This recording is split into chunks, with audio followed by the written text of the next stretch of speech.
ធ្លាប់អត់ខំចាយត្បិតបៀតសឹងអីតែដល់ចុងខែដកមានឃើញសល់អីសោះមិនប្រកាសថាឲ្យតែចេះរីថាម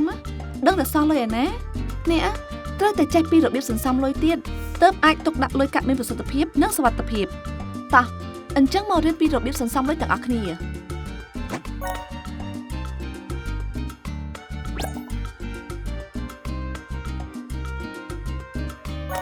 តាមពិតទៅ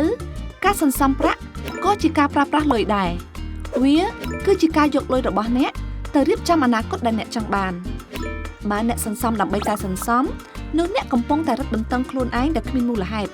ហើយវានឹងធ្វើឲ្យអ្នកមិនអាចបណ្ដុះទម្លាប់នៃការសន្សំទៀងទាត់បានទេដូចនេះអ្នកត្រូវយល់ច្បាស់ពីគោលដៅសន្សំរបស់អ្នកដើម្បីបង្កើនកម្លាំងចិត្តក្នុងការសន្សំបន្តដើម្បីសន្សំលុយបានដោយមានប្រសិទ្ធភាពអ្នកត្រូវសួរខ្លួនឯងនៅសំណួរចំនួន5តើអ្នកយកលុយសន្សំនេះទៅធ្វើអ្វីហេតុអ្វីបានជាអ្នកចង់បានរបស់នោះតើអ្នកត្រូវការលុយប៉ុន្មានដើម្បីសម្រេចគោលដៅនោះតើអ្នកចង់សម្រេចវាបាននៅពេលណាតើអ្នកនឹងដកលុយពីគម្រោងចំណាយរបស់អ្នកចំនួនប៉ុន្មានសម្រាប់ការសន្សំនេះអ្នកអាចកំណត់ចំនួនទឹកប្រាក់ជាប្រចាំថ្ងៃសប្តាហ៍ឬខែក៏បានដែរ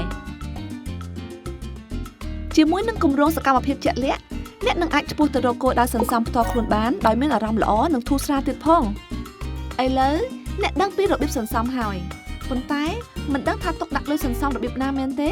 ដើម្បីឲ្យមានភាពងាយស្រួលអ្នកអាចបែងចែកការសន្សំរបស់អ្នកជា3ធំៗបានការសន្សំសម្រាប់ពេលមានអាសន្នការសន្សំរយៈពេលខ្លីឬមធ្យមនិងការសន្សំរយៈពេលវែងការសន្សំប្រាក់សម្រាប់ពេលមានអាសន្នគឺជារឿងចាំបាច់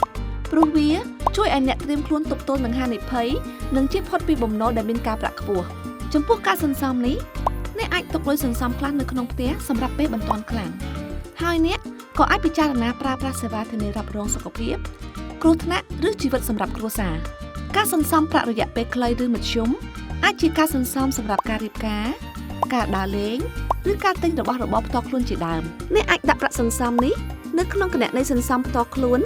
នៅគ្រឹះស្ថានធនាគារឬមីក្រូហិរញ្ញវត្ថុដែលទទួលប្រាក់បញ្ញើដាច់ដោយឡែកពីគណនីអាជីវកម្មការសន្សំរយៈពេលវែងអាចជាការសន្សំដើម្បីទិញផ្ទះការសិក្សារបស់កូន